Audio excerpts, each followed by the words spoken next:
Shio finds himself being attacked by a group of jealous hooligans, all furious and accusing him of stealing their boss's girlfriend, Shen Yao.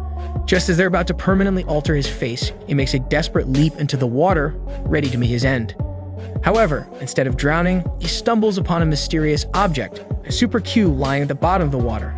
Upon touching the Q, a strange energy surges through his body, and he is granted an unbelievable cheat system that makes him overpowered in real life. Ever since Shio was a young boy, he had always been known as the cool kid, admired by his peers. But everything changed one fateful day when he shed tears in front of everyone. His vulnerability became a source of ridicule, and he was mocked by his classmates. Shen Yao, who had always been his close friend, saw him sitting alone, sulking outside the school after the incident. She approached him, offering comforting words of encouragement and helping to patch up his wounds, showing kindness when he needed it the most. Days passed, and during one of their study sessions, Shen Yao received a mysterious phone call from an unknown number. The caller urgently warned her to escape as dangerous individuals were coming to collect her. As Shen Yao tried to make sense of the cryptic message, she suddenly found herself in a different realm, a strange and ominous version of the library surrounded by men in suits, and all the other students had seemingly vanished. The mysterious caller guided her to a hidden room, where she was rescued by a man shrouded in secrecy. Just as he managed to save her, the man was confronted by a group of relentless attackers armed with energy guns. Despite the odds, the man's incredible agility and strength allowed him to evade the attacks and defeat his enemies one by one. The fight escalated to a dramatic aerial battle, with the man fending off his pursuers, including a powerful opponent who levitated an entire building and hurled it at him. The mysterious savior, however, shattered the building into cubes and used them to strike back, eventually sending the final enemy into a different dimension. As the battle ended, the protective watch on Shen Yao, which had kept her safe, suddenly transported her back to the library, where she was asleep, unaware of what had transpired. When she woke up, she found Shio beside her, and they continued their studying, with no memory of the bizarre events. Years later, Shio finds himself once again in a dangerous situation. He's being beaten up by Sunjun, the leader of the North City gang, and his underlings. The cause of this attack? Shen Yao's confession of her feelings to Shio in front of their friends. Sunjun, a possessive admirer of Shen Yao, had taken it upon himself to teach Shio a lesson. As the hooligans beat Shio near a water bridge, Sunjun FaceTimes Shen Yao, using Shio's phone to show her the consequences of being involved with someone else. Although Shen Yao protests, Sunjun is determined to punish Shio.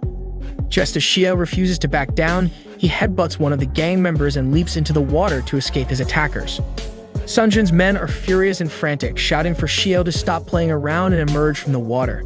But Shio, sinking deeper and deeper, is consumed by despair, feeling like a useless failure for not being able to protect the girl he loves.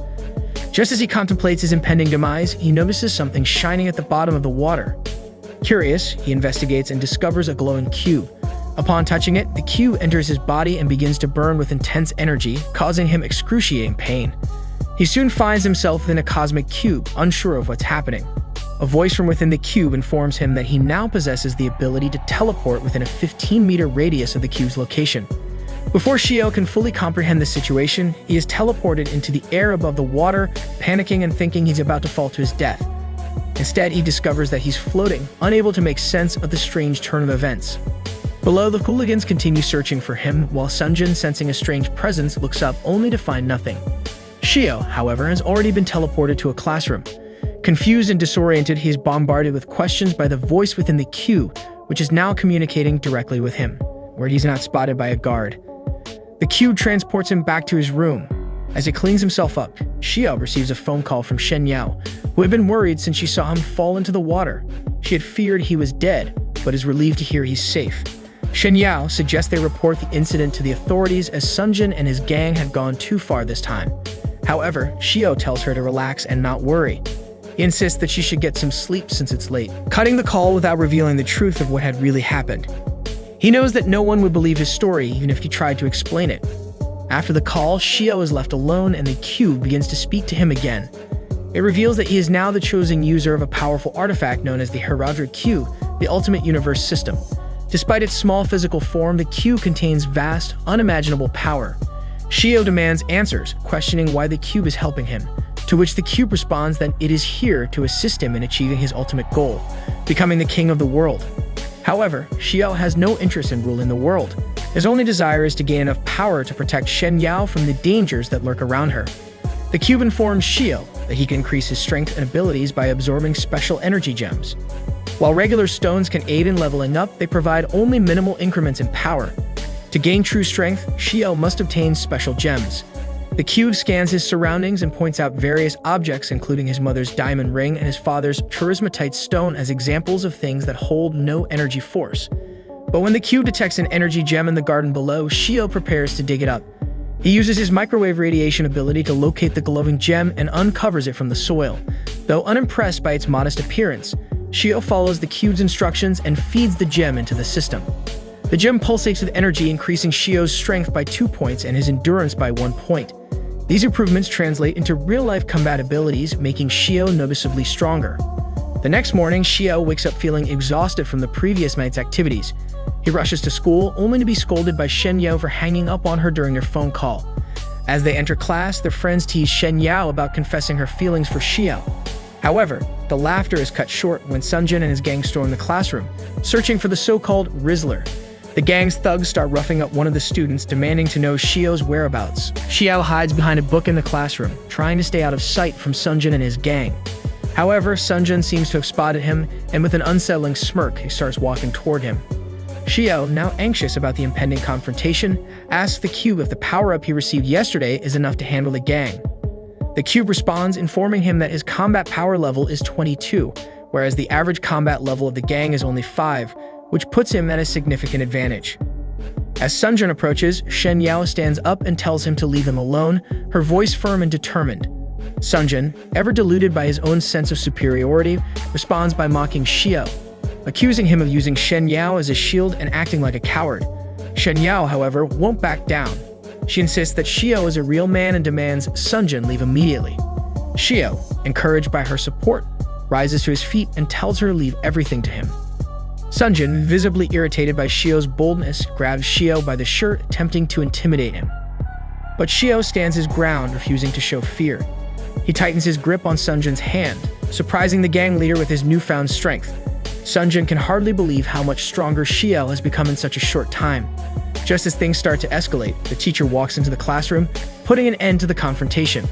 But before leaving, Sunjin leans in close and whispers to Shio that he should meet him at the basketball court at 5:00 p.m. If Shio doesn't want Shen Yao to be dragged into this mess, he better show up. Later that afternoon, Shio enters the indoor basketball court to find Sunjin and his 13 gang members waiting for him. Sunjin orders his men to close the doors, ensuring that Shio won't escape this time.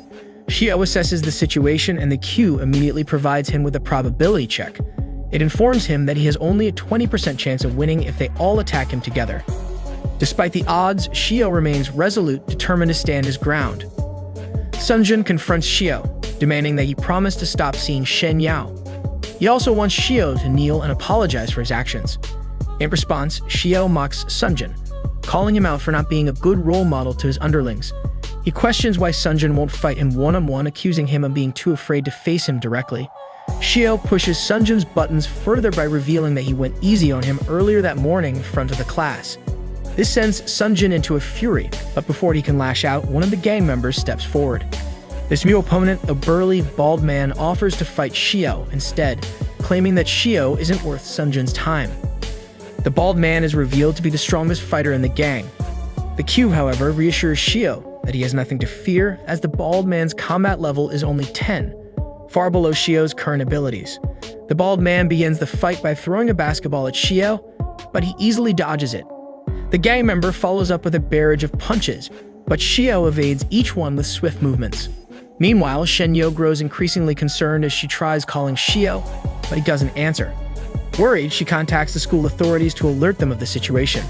Back at the court, the fight between Shio and the bald man continues, but it's clear that the bald man is growing frustrated.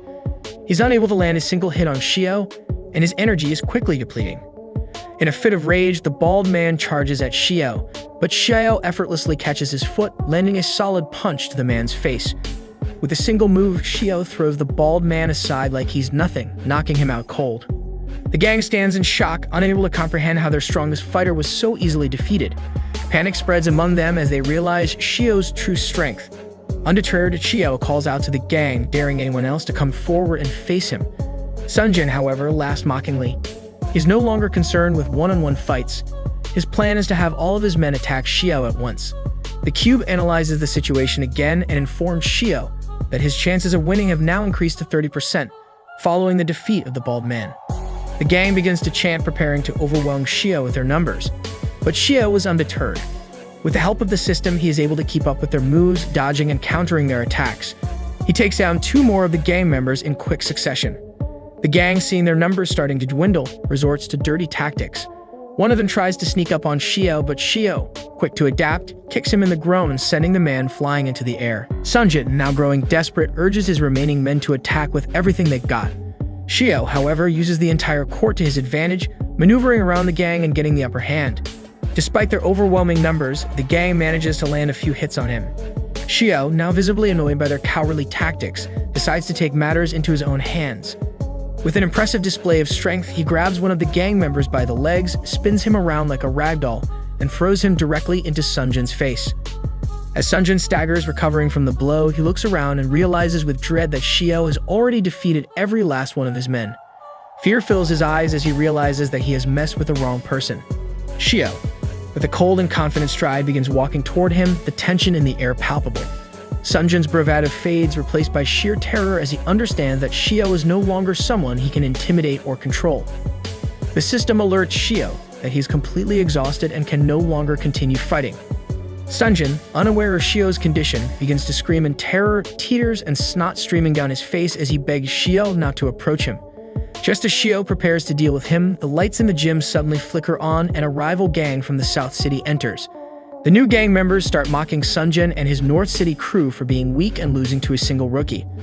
The leader of the South City gang, named Juan, steps forward and orders Sunjin to relinquish his position as the boss of the city, claiming that Sunjin is too weak to hold that role. Xiao, tired of the endless chatter, just wants to give Sunjin a final warning, telling him to never interfere with Shen Yao again. But Juan takes offense at Xiao's interruption and sees this as the perfect opportunity to show Sunjin how a true leader handles things and how to properly deliver a beatdown.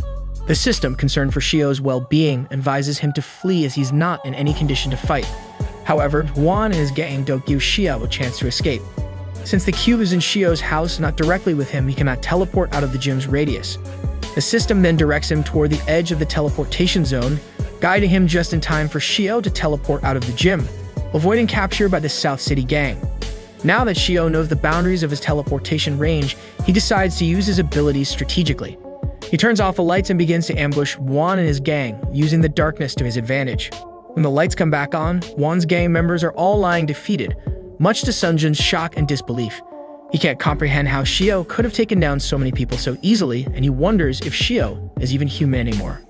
Meanwhile, outside the gym, a crowd begins to form as people bang on the doors, demanding to be let in. Shen Yao has arrived with the higher-ups, believing that Xiao may be in danger inside and possibly trapped. Before the door is opened, Xiao comes up with a plan to get out of this situation. He notices Sunjin attempting to flee and decides to give him one final opportunity to save face. Xiao calls out to him, telling him to hold up. Sunjin, completely desperate and broken, falls to his knees and starts slamming his face into the ground, begging for forgiveness in an exaggerated display. Xiao surprisingly agrees to spare him, but only if Sunjin promises to admit his faults to the school administrators and turn over a new leaf. He also makes one final demand. Sunjin must swear to never, ever bother Shen Yao again. When the doors finally open, the higher-ups and Shen Yao are shocked to find Sunjin on his knees looking utterly defeated. Xiao pretends to punch him in the face, making it seem as though Sunjin had gotten into a huge gang fight in the gym while Xiao was merely an innocent bystander who got caught up in a conflict. This clever ruse helps Xiao avoid further suspicion, and he walks away with the situation diffused. After the ordeal, Xiao reflects on what has just transpired. He understands now that he has reached the limits of his current abilities. If he truly wants to protect those he cares about, he needs to become much stronger. With this in mind, Xiao embarks on a new quest, seeking out gems to boost his power. Unfortunately, most of the gems in his city are either already owned by others or too expensive for him to afford. Determined, Xiao decides to venture into the mountains near his home in search of special stones. He purchases treasure hunting equipment to make the search easier, but soon discovers that finding these gems isn't going to be as simple as he thought. Many of the gems are located in places that are either too dangerous or inaccessible for him to reach. His frustration grows when he spots one final gem located 15 meters underground. It seems impossible to retrieve as he can't dig that deep. Just as he's about to give up, the system informs him that the area where the gem is located is hollow. This means he might be able to teleport inside provided there's a gap somewhere. Thinking quickly, Xiao walks over to a body of water nearby. He believes that if there's a gap in the hollow space, water might seep into the cave. Standing on the surface of the water, Xiao uses his microwave radiation ability to locate the opening. Once he identifies the gap, he successfully teleports into the cave where the gem awaits him. However, as he ventures deeper into the cave, he encounters an obstacle. The passageway leading to the gem is completely blocked, preventing him from teleporting any further. At this moment, Xiao feels defeated and frustrated. But just as he's about to give up, a gentle breeze blows through the cave, signaling the presence of another gap. Using the same technique, he locates the opening and teleports to the final destination where the gems are kept. Unfortunately, when he arrives, he finds that the gems are hanging from the ceiling, just out of reach. Determined not to fail, Xiao ties himself to a nearby rock to prevent himself from falling into the water below while he tries to retrieve the gems. Since he can only teleport a limited number of times, this rope method is his best option to safely collect the gems without risking his life. While collecting the gems, disaster strikes. One of the stones slips from his grasp and falls into the water below. Panicking, Xiao uses his microwave radiation to locate where it landed, but instead of finding the gem, he senses something far more dangerous. A massive snake lurking behind him. With his current power level, there's no way Xiao can win against such a creature. As the snake attacks, Xiao tries to defend himself with a shovel, but the snake is relentless, and during the struggle, Xiao backs up and falls over the edge of the cliff. The rope that had been holding him snaps, and Xiao plunges into the water below. The snake wastes no time closing in on him and preparing to strike. In a desperate mood to save himself, Xiao teleports into the queue, narrowly avoiding death. However, since he only managed to collect 11 out of the 12 stones, the system informs him that it's now possible to synthesize 3 gems to create a higher-level gem. The system explains that there are 3 levels of gems: elementary, intermediate, and advanced. Elementary gems offer only a small boost to attributes, but advanced gems can provide a massive increase in power and might even unlock special abilities. Excited by the possibility, Xiao tells the cube to synthesize the gems into advanced level ones. The system agrees but informs him that it will take 100 hours to complete the synthesis. Xiao is devastated by the wait, but the cube suggests that he absorb the remaining 2 gems he collected to level up. This will allow him to gain enough strength to defeat the giant snake when the time comes. After absorbing the 2 gems, Xiao teleports back into the cave. Thanks to his enhanced speed and spiritual attributes, he is now able to defeat the snake with ease. Once the creature is vanquished, Xiao retrieves the final gem, which turns out to be another elementary level stone. He decides to absorb it as well, further increasing his power. Meanwhile, outside the gym, Sunjun and Wan, still reeling from their defeat at Xiao's hands, find themselves bonding over their shared humiliation. They decide to go out drinking and plot their revenge on Xiao, vowing to get back at him for everything he's done. Meanwhile, Sunjun and Wan meet at a club. Wan's hell-bent on getting revenge against Huang. He wants to settle the score once and for all. Sunjun, however, doesn't think it's worth the risk. There's no way they could take Huang down, even if they combined the strength of both their gangs. Huang might be determined, but he's not delusional. He knows the odds are impossible. Then Huang reveals that he has a plan. He tells Sunjun that Lu is back in town. The moment Sunjun hears that name, his face turns pale with fear. He yells at Wan, warning him that even thinking about involving Lu is a death sentence. Wan insists he's not dumb enough to ask Lu for help directly. However, he is dumb enough to think he can manipulate Lu into taking out Wang for them. Wan reminds Sunjun that the reason Lu left town 2 years ago was because he got into a fight with someone even stronger than him, a man named Xiu Xin. Sunjun doesn't know much about Xiu, but he does recall that he had some connection with Xinyao. The next day, he was supposed to meet Xinyao for a date, but she was late. When he tried calling her, there was no answer. It was strange. Xinyao never ignored his calls. He figured she might just be busy, so he waited. But then he overheard someone nearby talking about a violent incident at her apartment complex. Wan immediately took off running. When he arrived, the place was crawling with police. Xinyao's mother was in tears. Xinyao had been kidnapped. The police promised to investigate, but Wang wasn't going to wait. That's when he noticed Sunjun lurking near the crowd. He instantly knew Sunjun was involved.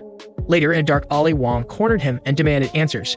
At first, Sunjun played dumb, but after Wang punched a hole in a concrete wall next to his head, Sunjun folded instantly. He spilled everything about Huan's scheme. Meanwhile, Wan was already regretting everything.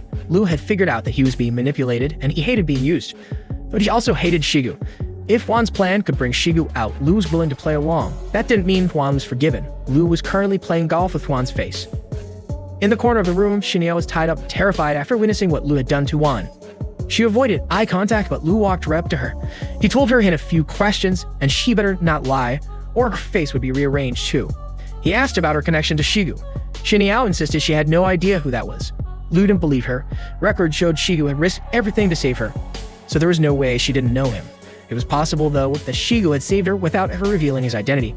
Lu's butler voiced his concern. If Shigu did care about Xinyao, it was odd that he hadn't shown up yet.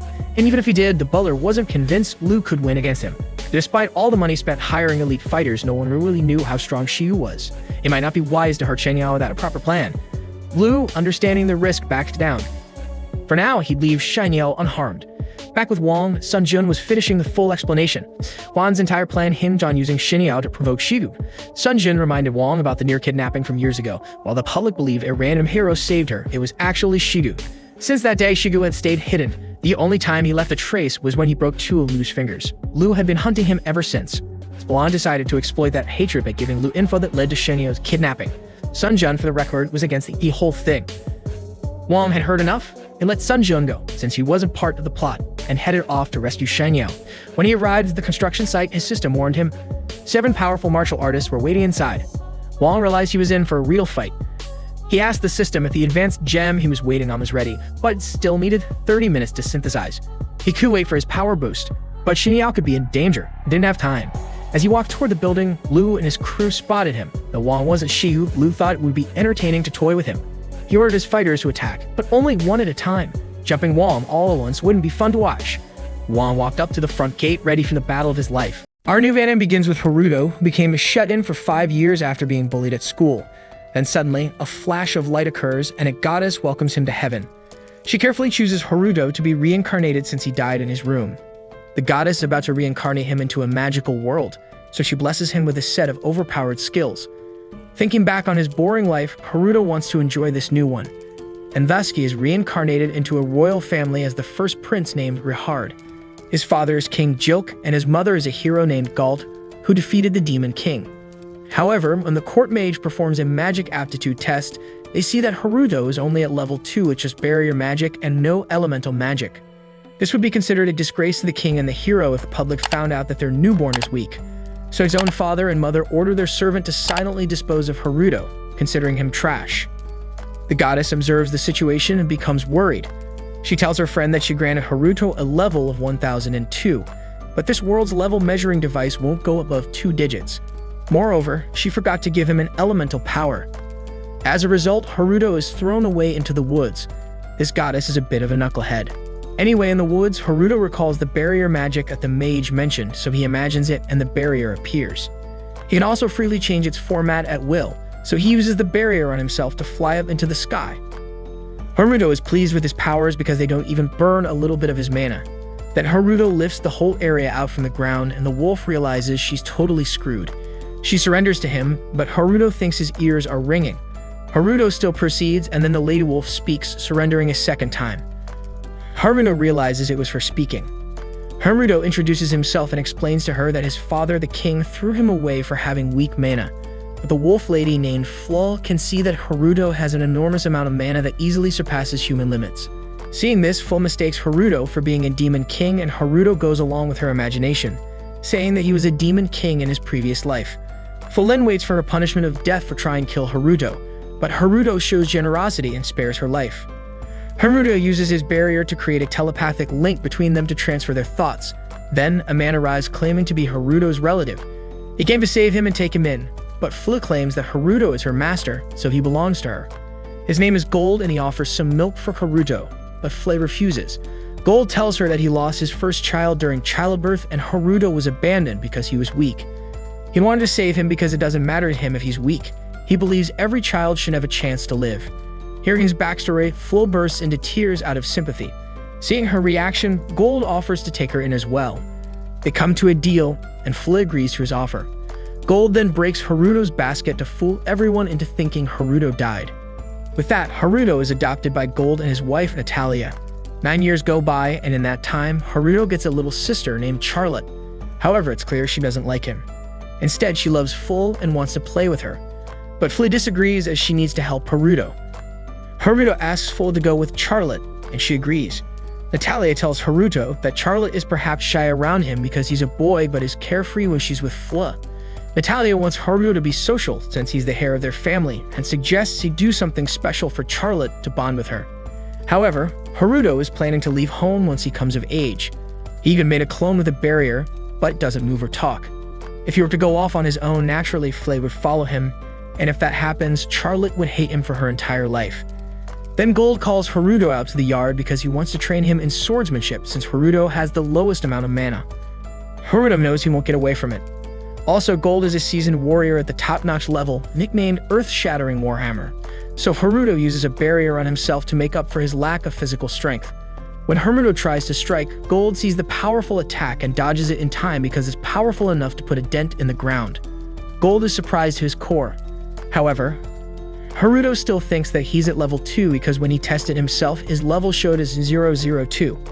But even with that level, he can do anything he wants with his barrier magic, even if he lacks elemental power.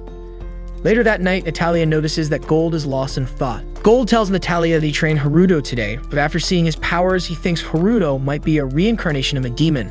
There are records that one of the royal family members got involved with a demon, so it could be possible that Haruto has demon traits in him.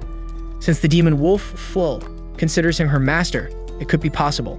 However, both Gold and Natalia don't care and want Haruto to live a normal and happy life. While everything seemed to be going fine, one day Haruto heard a commotion outside. He saw through his surveillance barrier that his father's army had been seriously wounded by attackers. Haruto rushed to his father and Gold told him it was the work of thieves who had attacked them out of the blue. Fleur blamed Gold for his incompetence, which put Haruto in a bad mood. He healed almost all the wounded soldiers with his barrier magic, but didn't tell anyone he had done so. Later that night, when Haruto woke up to answer nature's call, he saw Fleur standing outside his room. Haruto realized she was still upset because he had gotten angry at her earlier. She really was cute. Haruto apologized for losing his temper, and then he and Fleur went outside. He used his surveillance barrier to locate the thieves who had attacked Gold and his army. Fortunately, one of his cameras spotted them, so Haruto quickly used his barrier to fly himself and flew to their location. Incidentally, Charlotte saw them flying away. At the thieves' hideout, some soldiers were involved with them. Unfortunately for them, Haruto arrived, taking down their guards.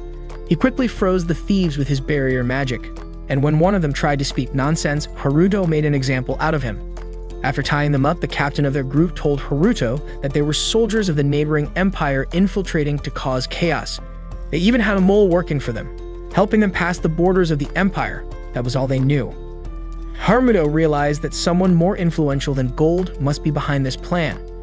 The attackers begged for their lives, but Haruto ordered Fleur to burn down the entire fort as he couldn't spare those who had attacked his father. Fleur burned it all down. Now the matter at hand was to find out why the Imperial soldiers were involved in attacking his father. For the time being, Haruto sent an anonymous letter to inform Gold about this. He mentioned the mole at the border and how he had taken down the thieves and their fort. Somehow, Gold also suspected the involvement of the Imperial family. Meanwhile, Charlotte wanted to know who had helped them. Gold suspected Fleur given she was a demon and a powerful one at that, but Charlotte remembered seeing Haruto and Fleur flying. She asked Fleur thinking there were two Harutos. When she saw Haruto flying, she ran to his room but found him sleeping like a log. However, she couldn't sense Haruto's overwhelming mana while he was asleep.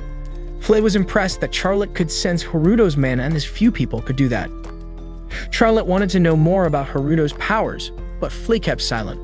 Charlotte later told Haruto about this, and he started setting up more surveillance barriers to keep an eye on her movements as he wanted to hide his powers from her. For several days, Charlotte kept following Haruto whenever he tried to sneak out, spying on him. Finally, on the 7th day, the situation reversed and Haruto was the one keeping an eye on her. Natalia and Charlotte were about to go on a trip. Haruto suddenly received an alert from the barrier he had placed around Charlotte, indicating they were in danger. Their carriage was attacked by Imperial soldiers. Natalia fled to save Charlotte, blocking their magic attacks, but one spell hit her leg. Haruto communicated with Charlotte through a barrier spell, guiding her to safety. Natalia noticed someone was guiding Charlotte but didn't question it. However, their escape led them to a high cliff. Even so, Natalia jumped off and landed roughly. Charlotte pointed out a cave where they could hide. Natalia took her inside and saw it was filled with luminous plants. She told Charlotte she would go out to find the hero who had helped them reach the cave and asked Charlotte to stay hidden. Just as Natalia left, the cave was covered by an illusion spell and the attackers found her. Natalia considered ending her life rather than being captured, but her dagger was shattered into pieces and an electric shock knocked her out. Haruto arrived just in time, furious that these men had harmed his mother. With a single command, he sent them flying away. He brought Natalia into the cave, asking Charlotte to look after her. She stopped him and asked if he was the hero who saved people and punished sinners. Haruto hesitated, as it was such a childish question, but eventually he went along with it and accepted the role of a hero, asking her to keep it a secret. After cleaning up the mess, Haruto returned home and Gold got the news of their situation. He wanted to thank the mysterious hero who had saved them. Gold then asked Haruto about the incident, but Haruto remained calm, not worried about the Imperial soldiers, which Gold believed. Natalia and Charlotte then returned home and Gold was relieved to see them safe. For the first time, Charlotte showed affection for her older brother, shocking both of her parents. She kept it a secret that Haruto was the one who had helped them. As episode 3 starts, Charlotte now goes to Haruto every day to play with him, and Haruto doesn't dislike it, especially seeing her cuteness. However, Charlotte gets drawn to his surveillance screen and thinks it's ancient magic. Haruto explains that it's hard to learn wasp magic without proper information. Charlotte then takes Haruto to the castle's library, and he realizes for the first time that their castle has a library. Charlotte picks up a few books on ancient magic like a real librarian because their mother, Natalia, and Fool always read these books to her. Since she can't read herself, she sits on Haruto's lap to read the book, but Haruto tells her to sit beside him on a chair. However, Charlotte is used to sitting on Flea's or her mother's lap while reading. Haruto begins reading the book and discovers that gods can travel between worlds, similar to the anime he used to watch in Japan. Hearing this, Charlotte becomes excited and wants to know more about anime. Haruto tries to explain that it would be difficult for her to understand, but she insists. So Haruto simply explains that anime is like moving pictures. Seeing Haruto's enthusiasm, Charlotte wants to see anime as well. Haruto is swayed by her cuteness, and after 2 weeks, he somehow brings Google into this world. Since there were many genres, Charlotte gets a bit confused, but she eventually chooses a magical girl anime and becomes instantly captivated by it. However, the anime is in Japanese, so she wants to learn the language even though she's still a child. Haruto goes along with it and teaches her the basics. She turns out to be a genius, mastering the language in just 2 hours, and soon she starts searching for word meanings on Google herself. 2 weeks pass in an instant, and Charlotte's love for anime grows fully, especially for zombie and Power Rangers type anime.